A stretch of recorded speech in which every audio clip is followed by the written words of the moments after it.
నమస్తే అన్న. నమస్కారం అన్న. మీ పేరు? నా పేరు ఉపేందర్ అన్న. మాది డబిల్గూడ గ్రామం. నేను పాలిటిక్స్లో ఉంది ఇప్పుడు. పాలిటిక్స్ కన్నా ఇప్పుడు గతంలో బీఆర్ఎస్ ప్రభుత్వం ఉండే, ఇప్పుడు కాంగ్రెస్ ప్రభుత్వం వచ్చింది. యువత గతంలో అన్యాయం జరిగిందని చెప్పేసి ఎంతోమంది యువత తిరగబడితే ప్రభుత్వం కూలిపోయింది. ఇప్పుడు ప్రస్తుతం కాంగ్రెస్ ప్రభుత్వానికి గద్దెనెక్కింది. ఆ తేడా ఏమైనా కనిపిస్తుంది అన్న గతానికి ఇప్పటికీ? అన్న తేడా అనేది అంటే యువతకు అయితే ఇప్పటి వరకు ఇంతకుముందు బీఆర్ఎస్ ప్రభుత్వం కానీ ఇప్పుడు కాంగ్రెస్ ప్రభుత్వం కానీ ఎవ్వరు ఏం చేయలేదు. మోడీ గారు ఖచ్చితంగా సెంట్రల్లో రావాలని మేము కోరుకుంటున్నాము. ఇప్పుడు ప్రజెంట్ పాలిటిక్స్ ప్రకారం ప్రజెంట్ అంటే మనకు ఎన్నో సమస్యలు ఇప్పుడు 370 కానీ రామజన్మభూమి కానీ ఇంకా త్రిబుల్ తలాక్ ఇలాంటివి ఎన్నో ఇంపాసిబుల్ థింగ్స్ని ఆయన క్లియర్ చేసిండు. ఇలాంటివి అతి క్రూరమైనటువంటి చర్యలు ఎవరు తీసుకోరు. ఒక భారతీయ జనతా పార్టీ తీసుకుంటుంది అన్న. ఖచ్చితంగా మోడీ రావాలి. ఈ తెలంగాణలో ఈ ముస్లింలతోటి ఈ యొక్క మతోన్మాదాలతోటి మనం ఉండాలంటే ఖచ్చితంగా నరేంద్ర మోడీ ప్రభుత్వం వస్తేనే మనం రాష్ట్రంలో హిందువులు బతుకుతారు.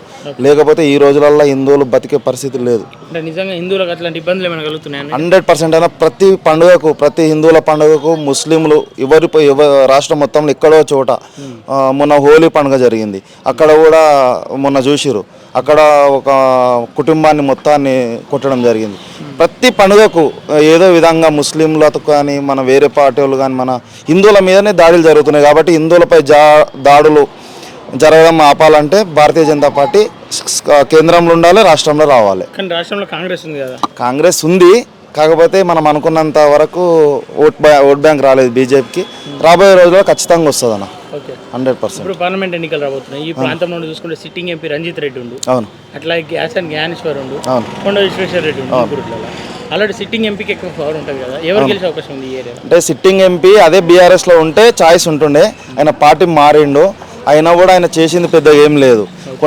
చాలా మందిని మేము కూడా కనుక్కున్నాము. కొండ విశ్వేశ్వర రెడ్డి గారు మంచి వ్యక్తిగతంగా చాలా మంచివాడు. అతను పార్టీలకు అతీతంగా కూడా అతను పనులు చేసిండు, ఊరికి డెవలప్మెంట్కు డబ్బులు ఇచ్చిండు, సొంత డబ్బులు ఇచ్చిండు పార్టీ లేకున్నా కూడా. ఆ విధంగా ఆయన బాగా వర్క్ చేసిండు. ఖచ్చితంగా కొండ విశ్వేశ్వర రెడ్డి గెలుస్తాడు. ఆయన థర్డ్ ప్లేస్లో ఉంటాడు బ్రదర్. Third place. ఈ ప్రాంతంలో చూసుకుంటే సబిత గతంలో మంత్రిగా చేసింది. ఆమె నుండి ఏముండదు, ఏమున్నా మా మండల్ హెడ్ క్వార్టర్లో కూడా భారతీయ జనతా పార్టీకి అత్యధిక ఓట్లు రావడం జరిగింది. ఆమె ఏమంటే జల్పల్లి సైడ్ కొన్ని ఓట్లతోటి ముస్లింల ఓట్లు ఆమె ప్యాకేజీ మాట్లాడుకొని కార్తిక్ రెడ్డి దగ్గరతో కూర్చొని ఓట్లు వేయించుకుంది కాబట్టి ఆమె గెలిచింది. కానీ ఇప్పుడు అంత సీన్ లేదు. నరేంద్ర మోడీ హవా ఉంటుంది, ఆయన గాలి వేస్తుంది కాబట్టి అందరు హిందువులు కూడా ఇప్పుడు కొంచెం మెచ్యూర్ అవుతారు.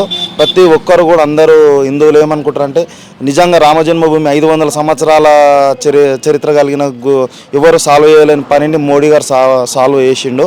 ఖచ్చితంగా ప్రతి ఒక్కరికి సెంట్రల్లో మోడీ ప్రభుత్వం రావాలని ఉంది. ఆ గాలిలో మన కొండ విశ్వేశ్వర రెడ్డి గారి వర్క్కు తోడై ఖచ్చితంగా కొండ విశ్వేశ్వర రెడ్డి గెలుస్తాడు. 100%. థ్యాంక్ యూ అన్న.